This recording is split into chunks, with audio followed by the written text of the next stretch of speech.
en el almacén, en la oficina, en el gimnasio y hasta en la fila para entrar al estadio. Todos se preguntan, ¿cómo viene la cosa? Un podcast de análisis político.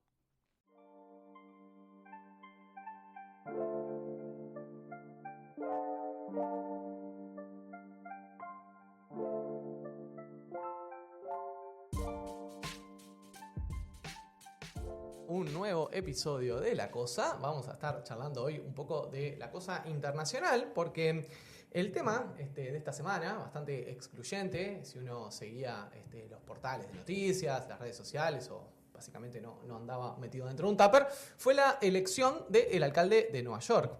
Que bueno, tiene como esta dualidad de que en realidad a nivel de cargo público sí, es una elección local, una elección de un alcalde, es un cargo que si se quiere la proyección internacional que eso tiene, en una cuestión de gestión o en términos de gobernanza, es una gestión un alcance muy acotado, pero no caben dudas que por el tipo de figura de la que se trata y por la ciudad de Nueva York, lo que implica en el imaginario colectivo, en la cultura occidental, llamó la atención de muchos, sobre todo por cuál es el origen, los antecedentes y más que nada las ideas también, ¿no? Acá vamos a discutir un poco eso también, me parece, si ha sido más lo que llama la atención la figura y lo que encarna el nuevo alcalde de Nueva York o un poco sus propuestas y el tono radical, al menos para la política norteamericana. Vamos a discutir a mí, por lo menos en términos uruguayos, las propuestas de Mamdani me parecen más un vallismo del siglo XXI que una cosa demasiado radicalizada. Pero vamos a estar conversando de esto en la próxima hora con dos invitados que nos acompañan hoy muy amablemente. Tengo sentada a mi izquierda a Micaela Gorriti. ¿Cómo estás, Mikia? ¿Todo bien? Bueno, Mauro, muchas gracias. Todo bien. Gracias por la invitación. Por favor, Mica es politóloga, se especializa en temas de política internacional, maestranda en ciencia política por la Universidad de la República, docente, etcétera, etcétera. Yo acá hago introducciones cortas, que la gente, si le gustó la invitada, la googlea y se fija a ver a qué se dedica. Todo bien, Mica, gracias por venir. Todo bien, gracias, muchas gracias. Por favor. Y sentado a mi derecha está Ignacio Nacho Martirené, que es licenciado en Ciencias de la Comunicación, periodista, lo conocen por muchos años de trabajo en temas de política internacional, sobre todo durante mucho tiempo cara visible de eso en Canal 12, ahora en Radio Universal, y también próspero y reciente youtuber. Es verdad. Hola también. Mauro, Mica, ¿cómo están? Un placer, gracias por la invitación. Por favor, incursionando también en... Bueno, un poquito en redes, ahora un poco más que antes. Antes trataba como que de meterme de a poco, pero nunca fue como... O siempre como que me costó más el mundo de las redes, si bien siempre he consumido como periodista. Pero bueno, ahora estoy metiéndome un poquito más, con algún proyecto propio de streaming también. Bueno. Así que bueno, incursionando un poco en esa área también para un poco reinventarme, diversificarme. Sí, siempre igual un poco metido en lo internacional, porque es lo que me ha interesado más en los últimos años, pero bueno, obviamente cubriendo mucho de política local también. Sí, yo te he seguido ahora en tu canal nuevo y los reels y todo, así que está bárbaro. Es otra forma, es otro público, otra llegada, es otro formato. Está saliendo bien. Así que muchas gracias. Vamos arriba, adelante con eso.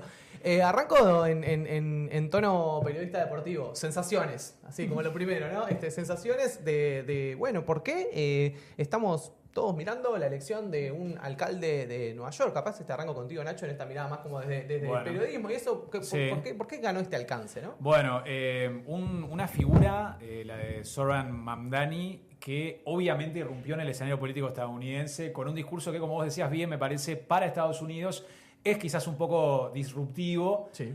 Porque aparte él se autodenomina como un socialista demócrata y el socialismo para cualquier político estadounidense siempre suena extremo. Claro, una mala palabra, sí. Claro, hasta sí, bueno, y con un gobierno, con un presidente como el de Donald Trump que está todo el tiempo cuestionando las políticas socialistas en el mundo y demás, y en un estado como el estado de Nueva York, que es un estado que es un bastión demócrata igual, pero que tiene un poderío muy importante a nivel político y donde Trump como magnate y como líder republicano tiene un poder empresarial muy fuerte y un lobby muy fuerte.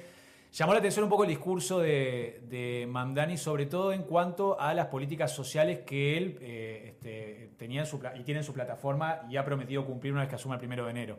Para empezar, es un político muy joven, para lo que es Estados Unidos también, porque tiene 34 años.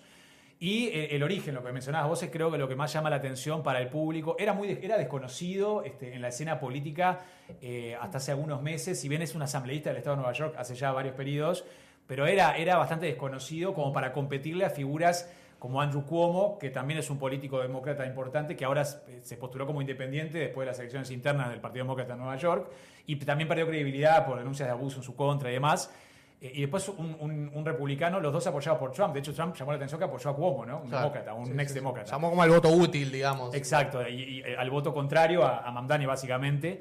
El que tenía más chance de hacerle frente era Cuomo, pero gana con una contundencia Mamdani también que llama la atención. Y en ese discurso y en ese origen de él, ¿no? Un político joven, bien formado igual, con muy buena formación académica, de origen asiático, nacido en Uganda, que vivió en Uganda, que vivió en la India, que vivió en Estados Unidos desde muy joven, que se formó en Estados Unidos y que además es hijo de una cineasta muy conocida india, de un profesor universitario indio de Columbia, un profesor muy destacado también y respetado. O sea que tiene un origen que es llamativo, pero que se formó en Estados Unidos, que se crió en Estados Unidos y que además, claro, él ha siempre defendido su religión musulmana, ¿no? Y su postura de defender a los inmigrantes y a los creyentes musulmanes.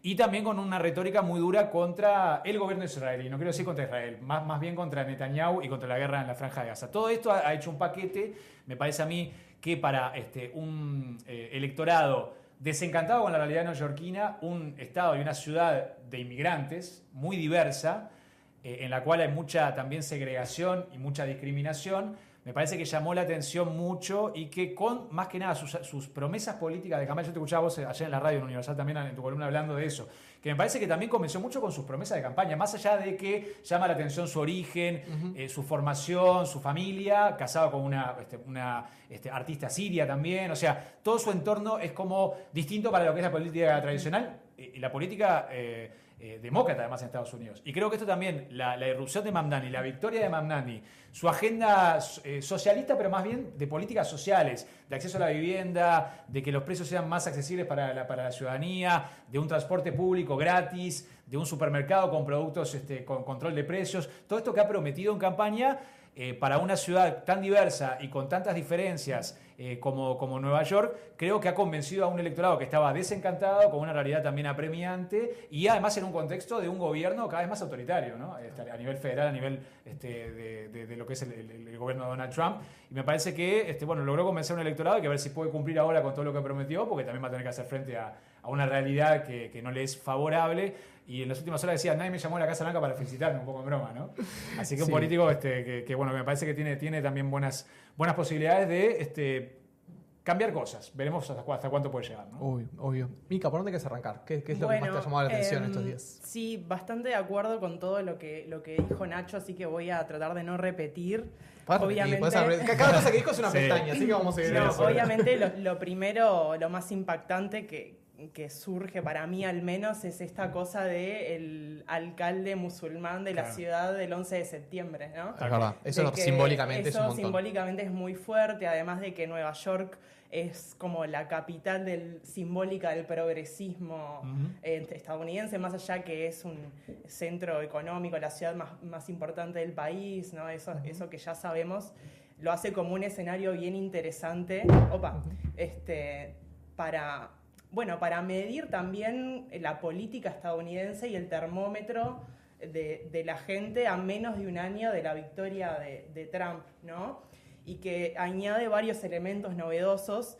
Para empezar, lo que decía Nacho del discurso, ¿no? Yo no recuerdo un político estadounidense, quizás hay que remontarse hasta Obama o antes incluso, que tenga como un discurso con un componente tan fuerte en lo que es el tema redistributivo, ¿no? Y del diagnóstico de los problemas que tiene la gente en lo que es la desigualdad o lo que ellos llaman la accesibilidad, y no es exactamente la traducción, no sé si existe la palabra en accesibilidad de los precios, el affordability, ¿no?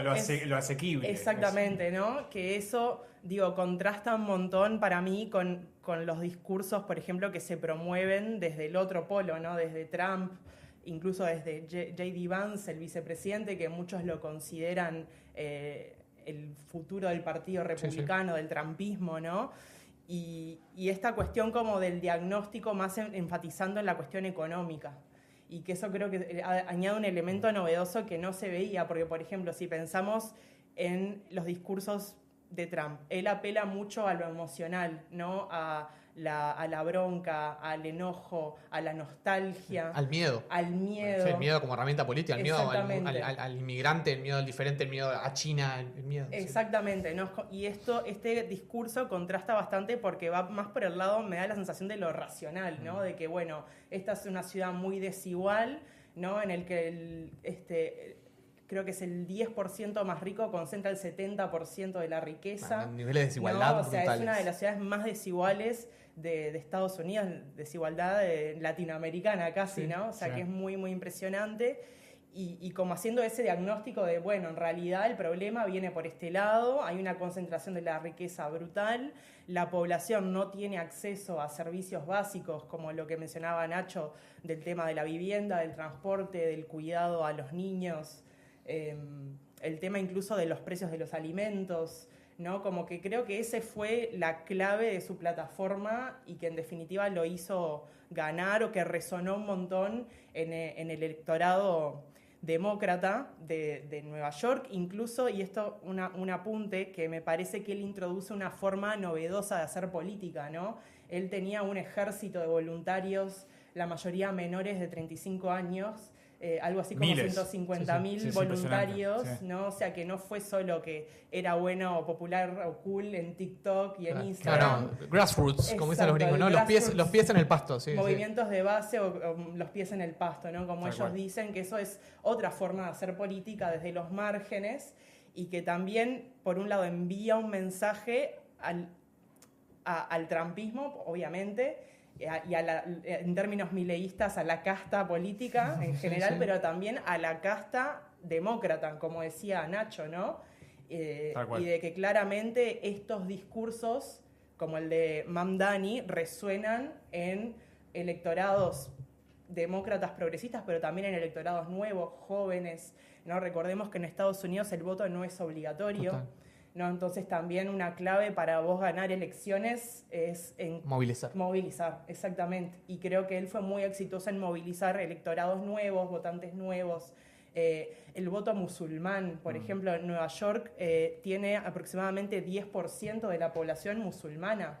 O sea, casi 1 millón de personas, que no es para nada menor. Sí, sacarlos a la calle a votar. No es para nada menor. Él pudo también canalizar el voto musulmán, el voto joven, y creo que eso le dio fuerza para introducir una bocanada de aire fresco y una novedad y enviar un mensaje de nuevo, tanto a lo que es el ala más de extrema derecha, pero también al establishment demócrata, ¿no? Y otra cosa que pensaba, que de alguna manera Mamdani, con todo este perfil que él tiene, que mencionaba Nacho, ¿no? De que es, bueno, inmigrante, musulmán, todo lo que ya dijimos, joven. Sí, una persona no blanca, aparte. No blanco, ¿no? Contrasta, por ejemplo, con Trump, por supuesto, pero yo quiero hacer énfasis también en la figura de J.D. Vance, justamente pensando en el futuro del trumpismo, ¿no? Que son de alguna manera los dos millennials, son Claro. hijos de su tiempo, son, digamos, de alguna manera responden a distintos malestares de época, ¿no? J.D. Vance, que proviene de la zona de los Apalaches, de zonas rurales, Claro. hijo de la desindustrialización, ¿no? Del retraimiento del Estado y que logra como canalizar ese malestar por derecha, apelando a la bronca, a sentimientos de nostalgia, etc. Y Mamdani, que de alguna manera representa esta otra cara del cosmopolitismo, ¿no? De una clase media intelectual, que también sufrió un montón de discriminación, incluso de persecución por parte del Estado, de vigilancia después del 11 de septiembre, claro. ¿no? Este sentimiento anti-musulmán que es tan característico de nuestra época. Pero es como que uno apela a lo emocional y el otro, me da la sensación, Mamdani apela más a la parte racional y a los diagnósticos enfocados en la economía, ¿no? De que no es que sean los inmigrantes los culpables o los gays o los musulmanes, etcétera, sino que hay un tema de redistribución de la riqueza. Sí, a mí eso, tenemos muchas ventanas abiertas y están todas buenas. Me parece que, para retomar esto último que vos decís, hay algo ahí que está bueno, que es pensar cómo le ha costado a las izquierdas, sobre todo en estas nuevas décadas del siglo XXI, poder lograr cierto alineamiento entre las nuevas agendas de derechos, por ponerlo de una manera, y las viejas agendas de redistribución, de Estado. Entonces hemos vivido como, sobre todo en los países occidentales, pero también en América Latina, pero en los países como del norte global, en Europa, Estados Unidos, se habla hace tiempo de esta cosa de, bueno, los demócratas o los partidos socialdemócratas se han convertido en partidos de minorías, ¿no? Se han convertido en esos partidos, en los partidos progres que aglutinan a todos los a todos los marginalizados del mundo, ¿viste? Digo, bueno, en Estados Unidos la cuestión racial muy fuerte, claro. En otros países la cuestión más de género o LGBT muy fuerte. Y eso es algo que, bueno, uno si lo mira como de una mirada de izquierda, no es algo reprochable, digo, son agendas que abordan y que son problemas de la vida de muchas personas. Ahora, está esa crítica de que esos partidos de izquierda han dejado un poco de lado las agendas tradicionales, por ejemplo, de las clases trabajadoras y de los sectores populares, ¿no? Esa discusión que hay mucho en Europa, sobre todo, de decir, che, mirá que los pobres y los obreros ahora votan a la extrema derecha. Si te vas a Francia, los viejos bolsones obreros, donde históricamente era fuerte el Partido Socialista, ahora votan a Le Pen. Y el Partido Socialista francés queda restringido a una clase media, urbana, universitario, joven, no sé qué, que sí, porque le interesan los temas ambientales, LGBT, no sé qué. El Partido Demócrata, bastante de lo mismo, ¿no? Como que después de Obama ha tenido esa crisis, eso de que ya sabemos que a Trump gana las elecciones, sí, con el voto duro de la derecha norteamericana, de los sectores rurales, etcétera, pero también con un voto muy potente en los cinturones de pobreza, de desindustrialización urbana, como vos decías, Mica, ¿no? Cuando Estados Unidos gana en el Rust Belt, como le llaman ellos, ¿no? En el cinturón del óxido, sí, o sea, sí. En Illinois, en Pensilvania, ¿no? En estados donde históricamente era fuerte el Partido Demócrata, estados que tenían fuerte sindicalismo. Bueno, claro. Eso te habla de que la izquierda, o lo que representa la izquierda, queda muy circunscrita a las costas, a los grupos minoritarios, a las minorías étnicas, qué sé yo, pero que no tenía o no ha logrado tener un discurso para hablarle a las mayorías muchas veces pobres o empobrecidas en la economía principal del mundo. Y a lo que iba con esta reflexión era, a mí me da la impresión de que la figura de Mamdani logra canalizar ambas cosas. Porque ¿por quién es? O sea, por su propia identidad, por supuesto que va a tener asegurado el voto progre, llámale de alguna manera, o el voto de las clases medias, jóvenes, qué sé yo, porque el tipo ya, por su origen étnico, por su juventud, porque tiene un discurso, sí, de nuevos derechos, y ni siquiera precisa decirlo demasiado, porque su propia imagen ya es como una corporalización de eso, ¿no? Si vos ya tenés ese aspecto, esa religión, esa práctica, ni siquiera tenés que decir demasiado que sos progre, es evidente. Ahora, el tipo se hace fuerte, y ahí rescato eso que ambos lo dijeron muy bien, hablando de los problemas de las mayorías, ¿no? Y ahí hay como una cosa de querer vincular con el ala izquierda del Partido Demócrata, con el viejo discurso de Bernie Sanders, ¿no? Sí. Que siempre quedó un poco ahí, siempre fue minoritario, nunca logró ser mayoría en el partido. Alessandro Ocasio-Cortez, hace ya una década que anda a la vuelta como representante del Partido Demócrata con ese discurso, pero que siempre es minoritario dentro del Partido Demócrata. Nunca logra ganar una interna, nunca logra desplazar a los moderados o a los centristas del Partido Demócrata. Y me parece que ahí hay algo muy potente, cuando el tipo dice, a ver, no ganás solamente con el voto de la minoría o hablando de los derechos de esto y lo otro. No, hablás cuando lográs conectar con los problemas de las mayorías.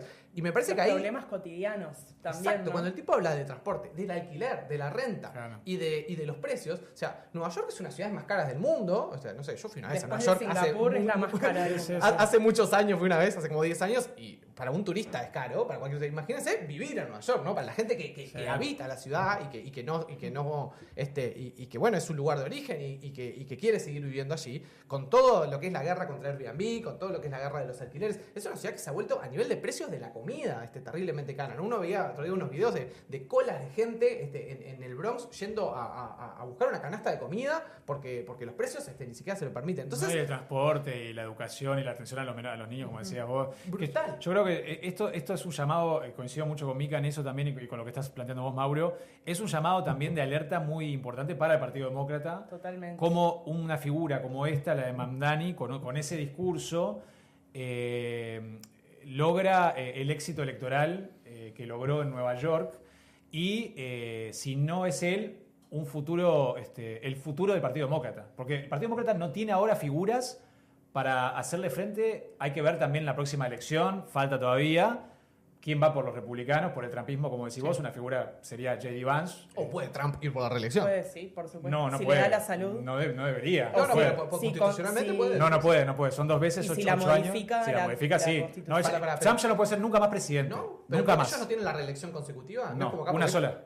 No. Claro, pero él no se religió. No, pero ellos pueden ser la misma persona presidente Dos dos veces. periodos, Es aunque verdad. no sean consecutivos. Ah, Y mirá, después es verdad, nunca es más en verdad. la historia. No Por eso sabía. Obama no puede Claro. ser, no puede ser candidato No de es como vuelta. en Uruguay, como decís, No. podés descansar una y No. hacer. De hecho, él fue por la reelección y perdió con Biden. Claro, ¿no? sí, ¿Se sí, acuerdan? sí, sí. Él se Ah, presentó mirá. de vuelta ahora, Yo no sabía de esa ganó particularidad. y Trump no puede ser presidente nunca más. Ok.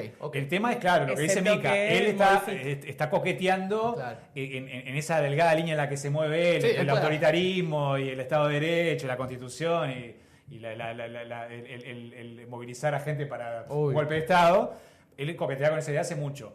No debería ser candidato de vuelta. Entonces, ¿quién es el sucesor del trumpismo? Sí, J.D. Vance es una figura que me parece que sí que es clara y es clave. Pero ¿qué pasa con los demócratas? Porque, a ver, Kamala Harris, por esa candidata sí. de vuelta, Pero no le claro. fue nada bien, No. nada bien. Es cierto que entró en la escena electoral después del primer debate, del fracaso del debate de Biden con Trump, de los cuestionamientos al estado de salud de Biden y la capacidad mental de Biden, pero ya había sido candidata antes también, y en la interna había perdido y había ganado Biden. ¿Y qué otra figura hay en el Partido Demócrata ahora fuerte?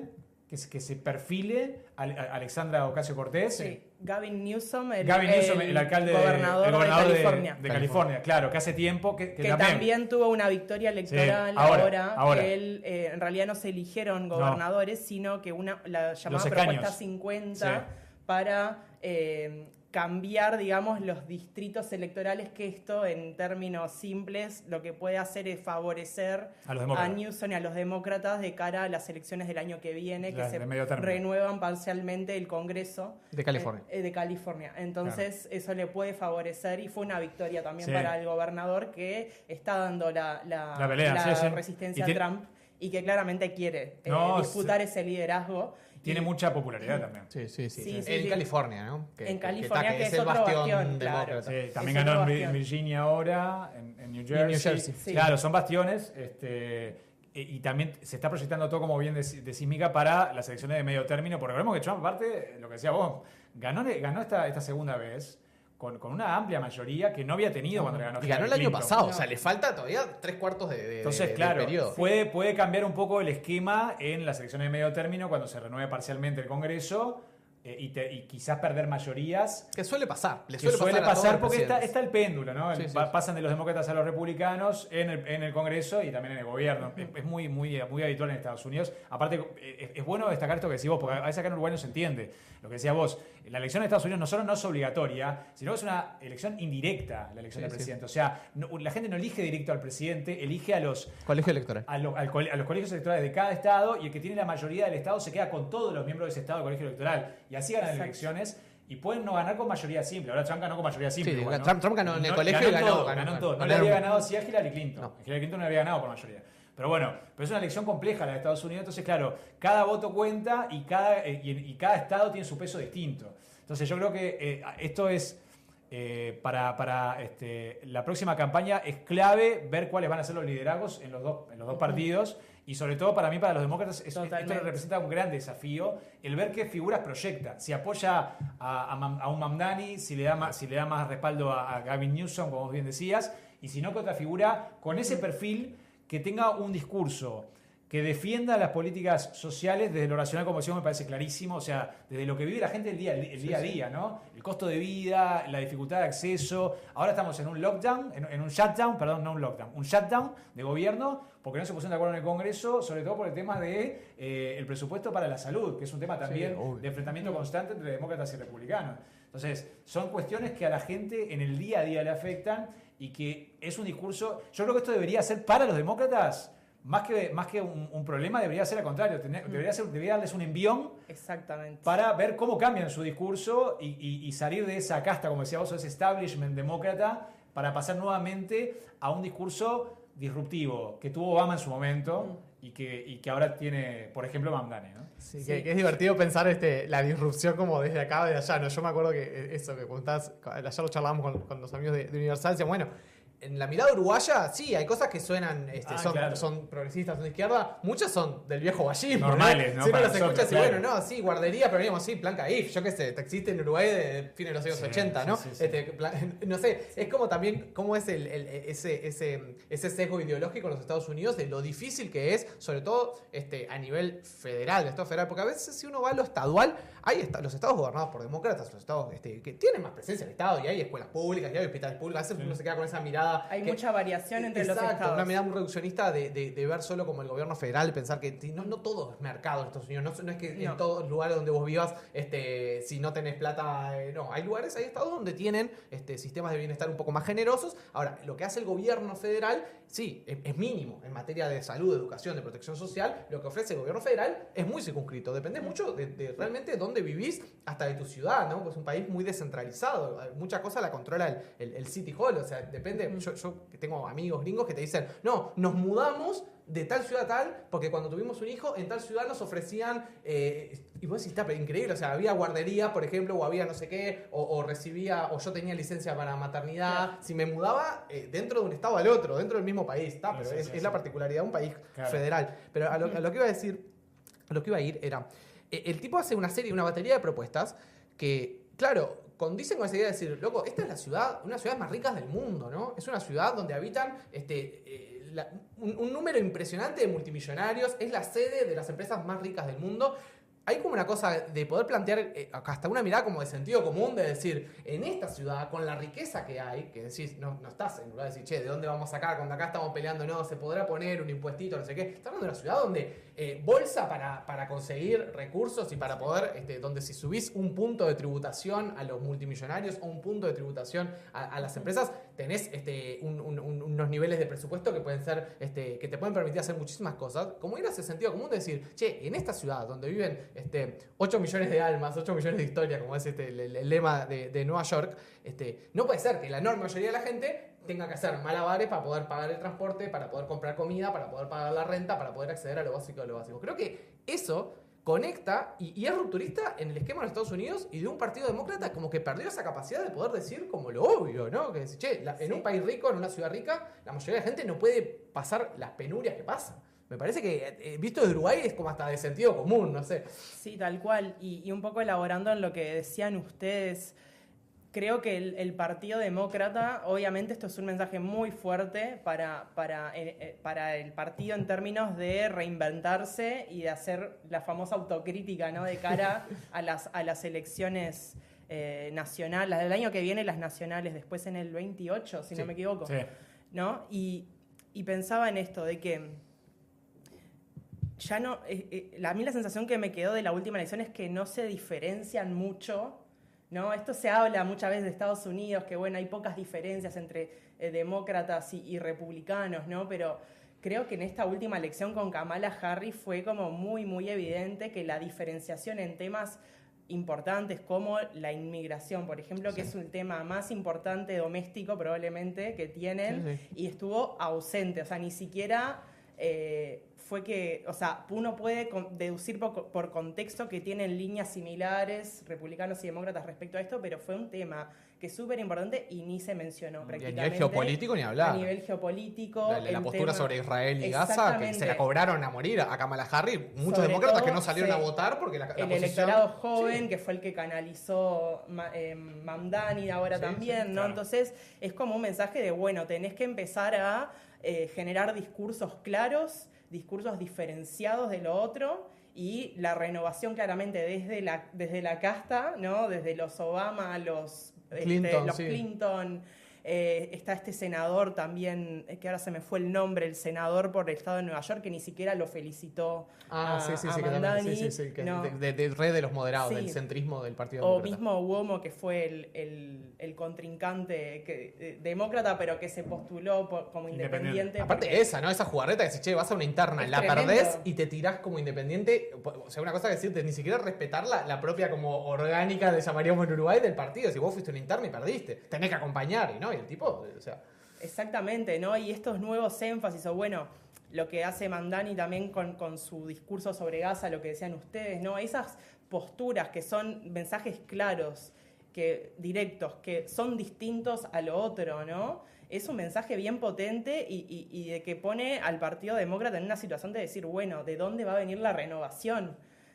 Y para mí... O sea, en estos tiempos tan locos, ¿no? De que la experiencia a veces como que no es predictor de mucho de lo que puede llegar a pasar, digo, tiene que venir de los márgenes, o de dónde, porque del centro Parece que no. Yo tengo un apunte ahí de politólogo. Un apunte antes y cierro. De que una cosa que hay que tener en cuenta que Mamdani no nació en Estados Unidos. Claro. Entonces no se puede él postular a presidente. Tenés razón, mira, tenés razón. Sí, la que puede es AOC, Alexandra Alexandra Ocasio-Cortez, sí. que capaz hace 5 años uno pensaba, no es una locura, que esta tipa ahora... también es muy joven, tiene 36 años creo, sí. ¿no? Se pueda Congresista. postular. Bueno, hoy la verdad es que después de esto no parece Tan imposible. No. Depende del establishment demócrata justamente si apuesta por la renovación por ese lado o ver por dónde puede ser. Pero esto claramente, este discurso tiene resonancia en sectores tradicionalmente demócratas o bueno, que se habían alejado, como los trabajadores, como decía Mauro, ¿no? Los jóvenes, los votantes nuevos, en esto de jugar a favor el tema del voto no obligatorio, ¿no? ¿Qué tanta capacidad tenés vos de movilizar votantes nuevos? Entonces creo que puede ser una beta interesante que a ver si se animan a explorar y a explotar también de cara a los comicios que vienen. Yo tenía algo cortito sobre eso que vos decías de... Claro, históricamente... O en las últimas décadas nos hemos acostumbrado, sobre todo los politólogos, a decir, claro, la competencia en Estados Unidos siempre es muy centrípeta, ¿no? Es muy difícil diferenciar al Partido Demócrata del Partido Republicano. Esa cosa de, bueno, visto desde acá, a veces se dice como con sorna, nada, los demócratas son como republicanos con buenos modales, digamos. O sea, piensan lo mismo que los republicanos en materia económica, en materia internacional, lo único que te tratan un poco mejor, ¿no? Hay como una cosa que funcionó ese discurso durante varias décadas. Incluso, o sea, la propia ciencia política está basada en esa forma, porque como viene en los Estados Unidos, de ver la realidad. Cuando uno de acá mira y se usan las famosas campanas de Gauss, esa idea de que la mayoría está en el centro y los dos partidos compiten por el centro y el que se acerca más al votante mediano gana. Todo eso que lo tenemos recontra incorporado, sobre todo los politólogos, los analistas, es literatura norteamericana. ¿Por qué? Porque refleja cómo ven la política los norteamericanos. Claro. Ahora, todo eso ya no funciona. O sea, esa literatura es literatura vieja, literatura de los 70, los 80, los 90, que hoy no explica la realidad. Porque vos decías algo que para mí hay que problematizar, que es... los candidatos están, o sea, los dos partidos están muy cerca o muy en el centro ahora.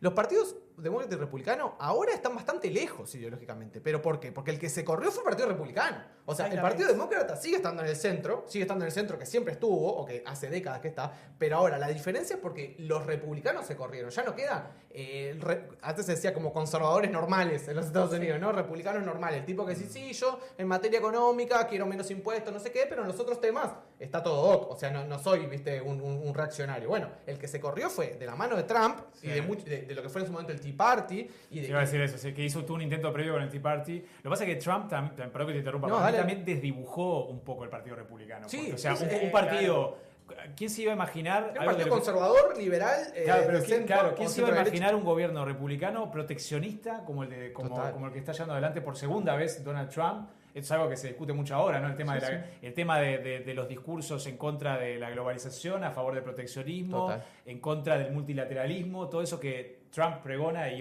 algunos otros líderes más extremistas de derecha en el mundo. ¿Quién se iba a imaginar eso? Yo creo que, claro, Trump capitalizó ese discurso porque es un político que tiene una capacidad de comunicar muy... un carisma y un olfato brutal. Y es muy talentoso para comunicar. Sí. Y es muy talentoso para mentir. Porque es un político que ha hecho de la mentira un valor. Un valor. O sea, él repite la mentira varias veces hasta que y no presenta pruebas y hasta que después lo dejan de cuestionar ya directamente, porque lo cuestionan al principio, como cuando decía que había habido fraude electoral cuando le ganó Biden y fue el que instó a esa sonada con 10 asaltos al Capitolio.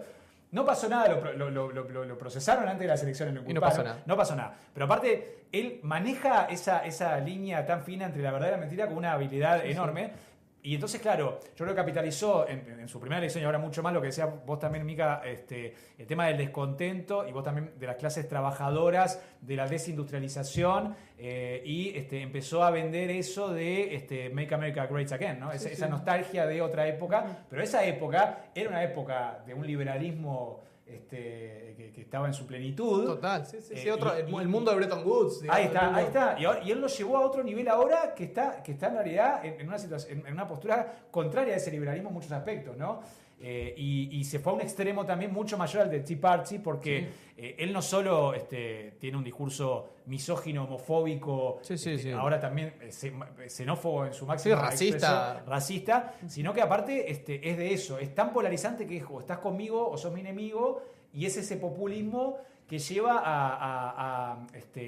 a vender catástrofe, ¿no? o a anunciar como lo que pasaba con Mamdani. Si gana el comunismo en Nueva York, se viene la catástrofe. Sí, les vamos a cerrar la ciudad y la amenaza constante, ¿no? Él hace un discurso de amenaza, lo que también decían al principio ustedes, de amenaza constante contra sus rivales, políticos en Estados Unidos y geopolíticos en el mundo, y con esa ya llevándolo para afuera, esa diplomacia del miedo, que también aplica a nivel doméstico, él hace política, y una política con un acelere. Y de agresividad total, ¿no? Claro, le meto la pesada a todos y bueno, y el que aguanta, el que no recula. Y yo amenazo y con eso genero el leverage que quiero, la palanca que quiero. Entonces después, claro, le subo aranceles a todos. Hasta que después negocio un poco. Me cumplen algo que yo les reclamaba y les bajo los aranceles. Ahora se reunió con Xi Jinping. Y acordaron ahí, y la guerra comercial es la segunda vez que la hace, la había hecho también en su primer gobierno.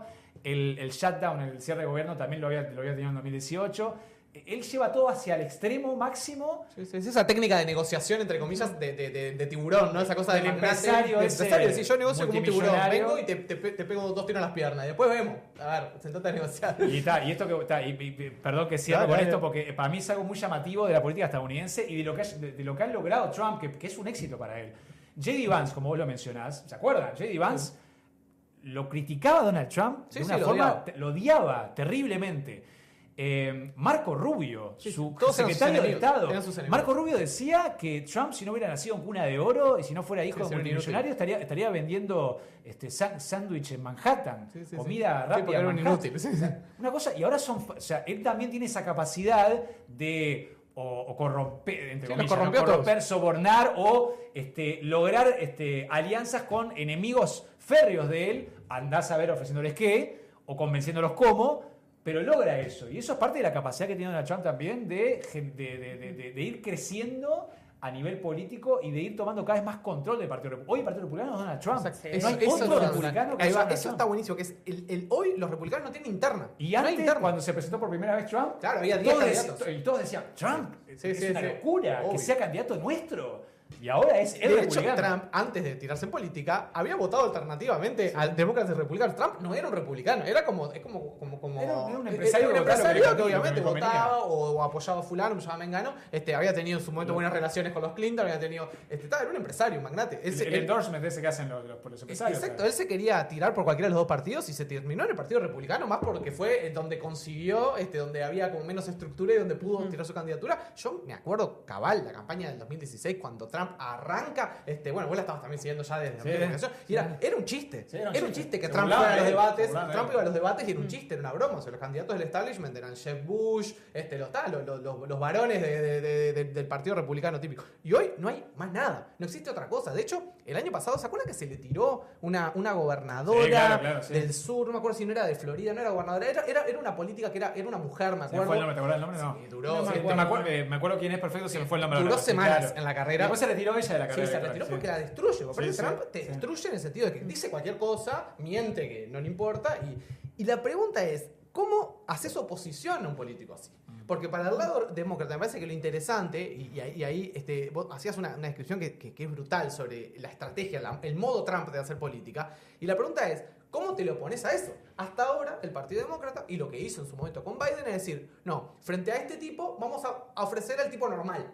Vamos a hacer una oposición que sea, bueno, vamos a ponerles al candidato más gris, al más normal, al más de ceniza, bueno, un tipo como Biden, ¿no? Entonces, sí, que la gente vea que de un lado hay un loco, hay un demente, hay un tipo, un payaso, y del otro lado hay el político de traje gris, ¿viste? Bueno, en 2020 le funcionó. Porque los demócratas, igual costó, ¿no? Fue una carrera súper apretada en el marco de la pandemia. Todo el mundo dice, si no hubiese habido pandemia, Trump hubiera ganado la reelección caminando. Trump se come el primer año de la pandemia con una gestión problemática, qué sé yo, un poco de negacionismo del coronavirus, no sé qué. Y el Partido Demócrata medio que gana por eso. O sea, gana porque no fue que la gente había un clamor para que volvieran los demócratas. Y después en 2024 con esa gestión, y uno miraba los números de Biden y no había hecho una mala No era presidencia. mala gestión, ¿no? Sí. Era una gestión correcta, en economía, la economía creciendo, la inflación controlada, yo qué sé, las variables que uno mira típicamente, ¿no? El empleo creciendo, y sin embargo Trump arrasa La tibieza de y Biden. esa tibieza, esa falta de rumbo, esa falta de promesa de futuro, no sé qué. Entonces ahí hay una elección que tiene que ser una elección para el Partido Demócrata. ¿Le vas a volver a oponer a otro hombre de traje gris, moderado, correcto, que diga no, Mr. Trump, no sé qué, como que le diga qué horrible, usted no puede hablar así, usted no puede mentir, ¿qué es lo que los demócratas vienen haciendo hace 10 años con Trump? Tratando, o sea, horrorizándose, viste, que es como la política de la indignación, que ya le pasó a los medios de comunicación, a la gran mayoría de los medios, que tenían un sesgo más pro-demócrata, anti-Trump, ya como que ya caducó esa estrategia de, qué horrible lo que dice Trump, qué espantoso, usted, señor Trump, no puede mentir. Eso del chequeado, ponerle el fact-checking a cada cosa que dice Trump. O sea, es una cosa que no yo le pensaba. Importa, digamos. No le importa más, y eso, como una, que lo decíamos más temprano también, una lección es que ya solo con el centro no ganás. Claro, y yo poner trazaba, moderación y oponer como corrección ya no política. no alcanza con eso. Está bien pensar cómo no perder ese centro, porque lo precisás, pero también cómo ganar por el extremo, porque en esto también es reflejo de una sociedad muy polarizada. Exacto. ¿No? Y que Trump es extremo, pero Mamdani también es extremo. Y bueno, y yo pienso que va a tener que moderar algunas cosas para llevar adelante su agenda, pero yo pensaba, salvando las distancias, ¿no? de ciertos paralelismos entre el Partido Demócrata y el peronismo en Argentina, ¿no? En esta cosa de esperar a que lo otro caiga por su propio peso, sin proponer nada, que la gente se horroriza y termine votando lo que no es Trump o lo que no es Milei, y no por mi plataforma, sino por decir, mirá qué espantoso. Exactamente, y claramente eso ya no funciona, y bueno, este tipo de discursos que tienen como un punto programático claramente resuenan en los electorados, y es como tapar el sol con un dedo. O sea, los demócratas realmente se van a tener que plantear en serio una renovación no solo de su liderazgo, sino del discurso, y de dejar de esperar que lo otro caiga por su propio peso o ganar apelando al centro. O sea, eso me parece clave. Apelando a la normalidad, a que vamos a volver a la normalidad, vamos a ser un país normal de vuelta. Son los tiempos, no se ajusta a los tiempos que corren. Sí, no son los tiempos de los moderados y de los que declaman volvamos a lo que éramos, o sea, ¿no? No, y otra diferencia también, ¿no? En esto que decíamos, que el trumpismo apela mucho a la nostalgia y al Make America Great Again y a restaurar un pasado idílico, ¿no? Que otro contraste es con Mamdani, es que Mamdani promete como un futuro, ¿no? Como que está mirando hacia el futuro.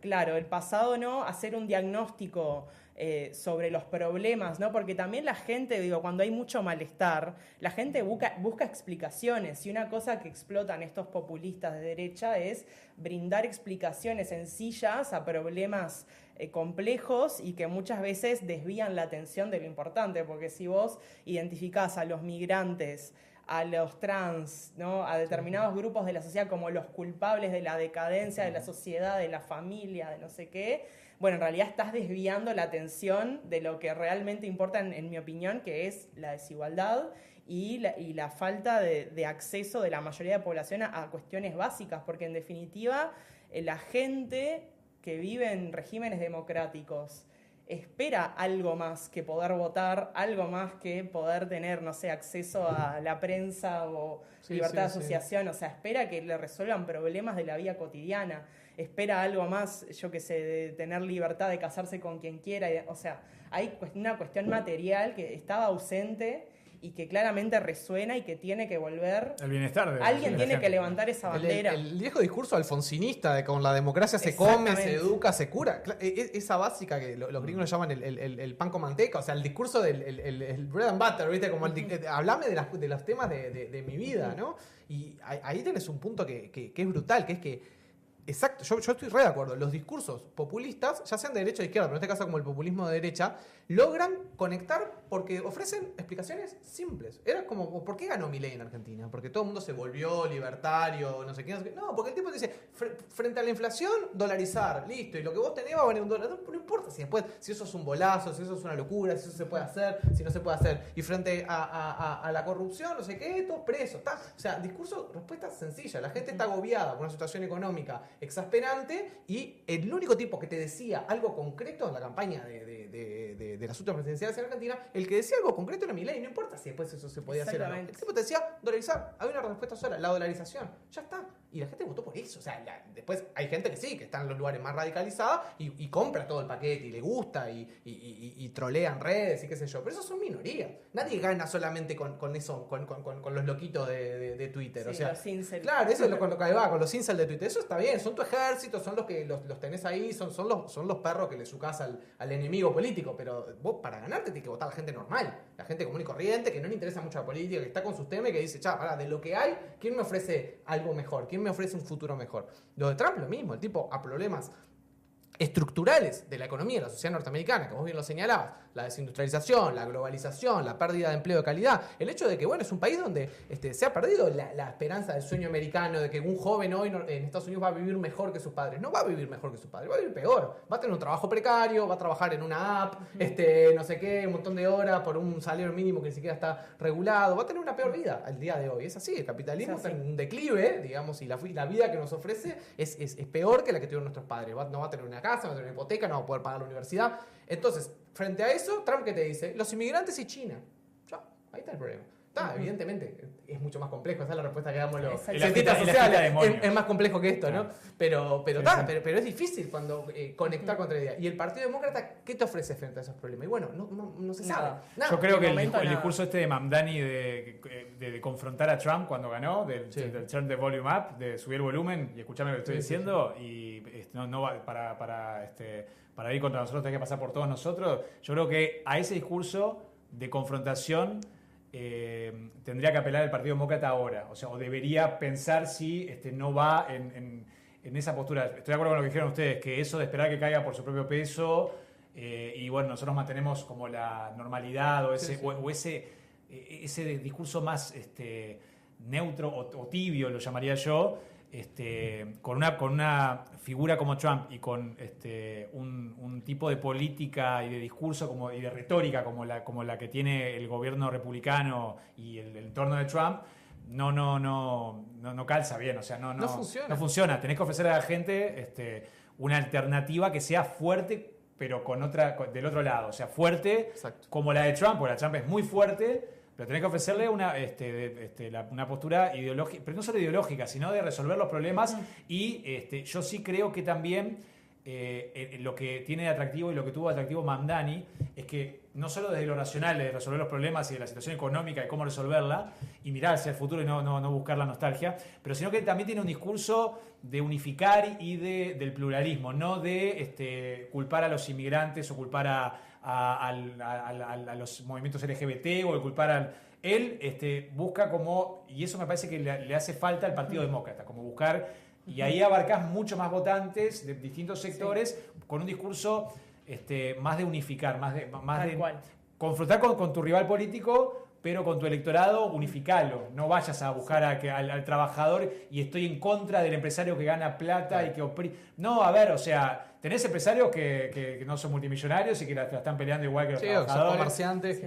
Entonces tenés que, me parece que buscar, porque veo que la sociedad, no solo estadounidense, sino a nivel mundial, en América Latina ni hablar, en Europa, calan tan profundo porque ese discurso divisionista del mirar el culpable en el que tengo al lado tiene rédito político. Sí, total. Pero también lo tiene el otro que busca, para mí, unificar y unir a la gente diversa.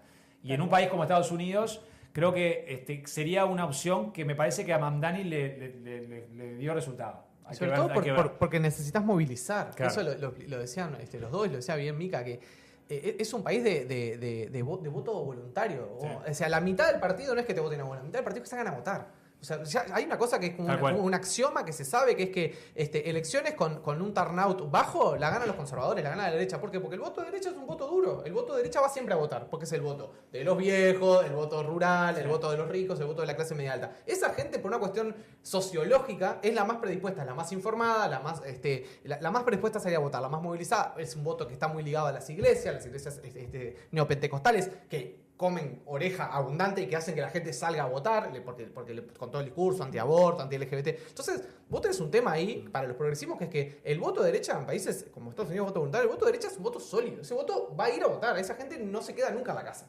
Ahora, del otro lado tenés como la dispersión, ¿no? ¿Quién te puede votar a vos? ¿Quién es más proclive a votar demócrata? Y bueno, los jóvenes, las minorías, los latinos, los negros, las mujeres, los que votan menos, bueno, los que están menos organizados. Esa gente votó Trump. Esta vez salieron a votar y votaron a Trump. Claro, Bueno, pero aumentó eso, mucho ese sector. Sí, eso es tremendo, porque Sí. históricamente esto funciona así. Ahora esta gente igual salió a votar y votó a Trump. Bueno, votó parejo, ¿no? Votó más parejo. Sí, ¿no? sí, No sí, es lo sí. mismo. Si hubieran votado solo los hombres blancos, Trump ganaba con un 80%. El clivaje etario, ¿no? Entre jóvenes y viejos y el urbano-rural. Y mujer-hombre Y también. mujer-hombre Siguen fue siendo brutal, relevantes. sí. Digo, los demócratas igual les fue mal igual en ese voto, ¿no? Votaron menos de lo que votan siempre. Pero vos a esos son a los que podés convencer, son a los que podés volver a traer. Sí. Y si esa gente no va a ir a votar sí o sí, va a ir a votar si hay algo que lo convence, si no se queda en la casa, ni se entera que se hay elecciones. Y eso es gravísimo, ¿no? Si vos no lográs movilizar ahí, donde vos podés tener la persona que puede tener la esperanza de que pueda haber una vida mejor, que me pueden ayudar a pagar la universidad, que me pueden no sé qué, que puedo tener un trabajo que no tenga que tener 3 laburos para laburar. ¿Viste eso que explicaron que en la pandemia mucha gente dejó de trabajar y nunca volvió? Pero Sí. porque se llegó a la conclusión de que ni siquiera les servía ir a trabajar. Era impresionante esa idea de vos. Eran tan espantosos, tan horribles los trabajos que había para los jóvenes, los shit shops, de decir, vos, trabajar en una tienda, trabajar no sé qué, trabajar en una casa de comida rápida. Sí, claro. Mucha gente dejó esos trabajos en la pandemia y nunca volvió. Dijo, no, ni siquiera vale la pena salir a trabajar, ¿entendés? Es una cosa de una perversidad del sistema tan fuerte. Nada, Mica, decía algo más que si no te... No, te dejo.